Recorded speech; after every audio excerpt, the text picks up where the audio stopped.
spring 2012, and I'm hurt, like really hurt.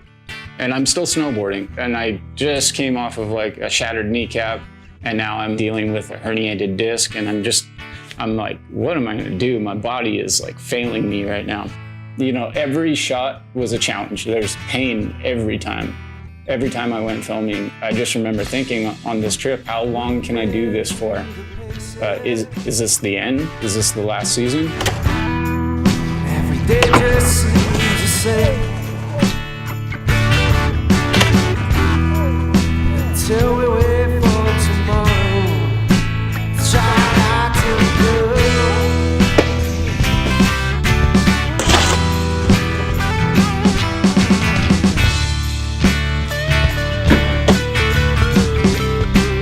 Try not to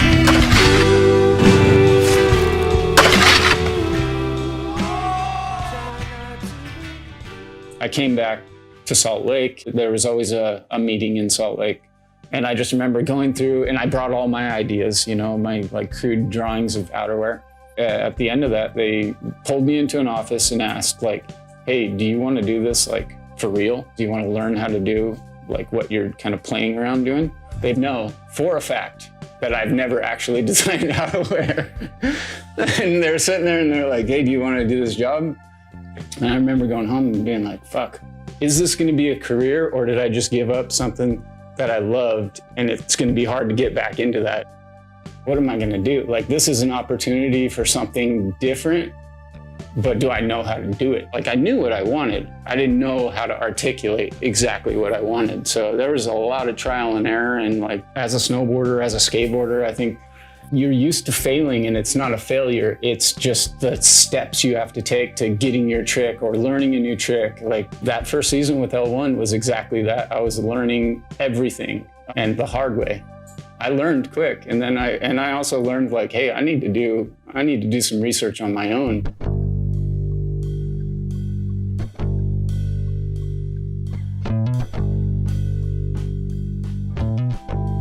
Originally, when I first started down this design road, it was more like looking at things that I liked and interpreting them.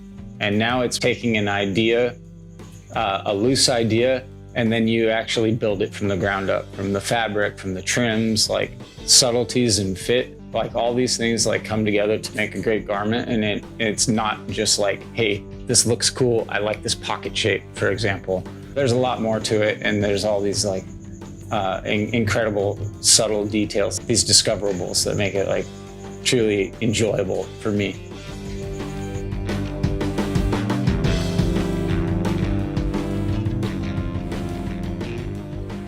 The approach really now is like gathering that feedback from the team, from Jeremy, Joe, Dominique, Chip.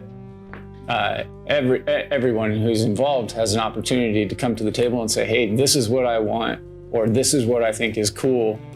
And I take that, I take all the input, and I try to accommodate everybody's needs so they have something that they're like proud to wear and something that they feel comfortable in, that makes them feel like that same feeling that I got when I was a pro snowboarder, where I'm like, dude, I feel fucking good right now. I'm looking sharp.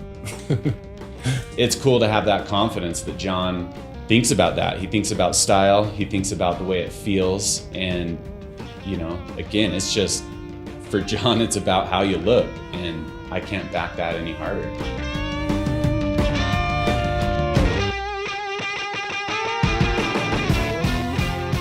When I'm like first initially starting to like sketch up designs and start to play with ideas, I look at it through two lenses. One, am I proud of this? Is this something that I would potentially wear? If it goes out to the public, am I proud of that? The second is really like looking through the rider's eyes. Are they going to be proud to wear this? Is this going to accomplish like what they need out of this product?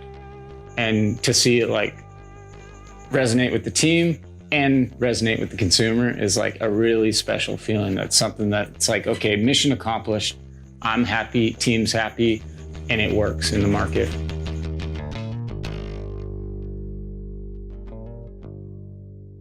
That's the best part about working with Jon is we have such similar tastes that I can see something I'm stoked on and send it to him. and he can like pick up on it right away and make small tweaks and turn it into something super stylish and super functional.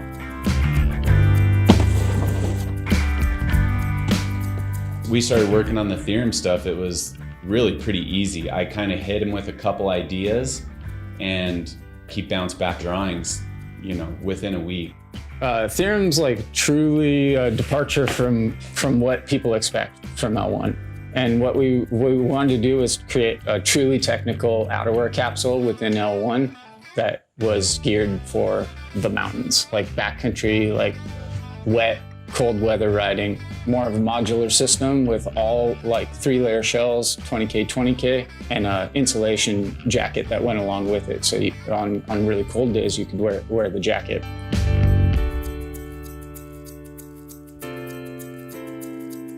The majority of our team was like heavily rooted in like city street snowboarding.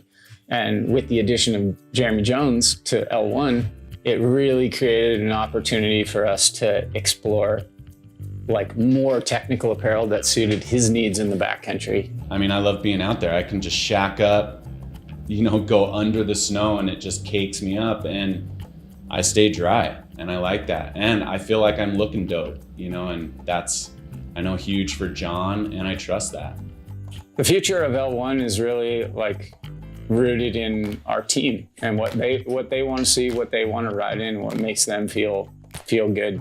And obviously, like as my taste evolves and what I'm into evolves, like you'll see a little bit of that, but I also don't want to ever lose like the team aspect to this and the goal that L1 has always had, which was like rider-driven product. Like, absolutely.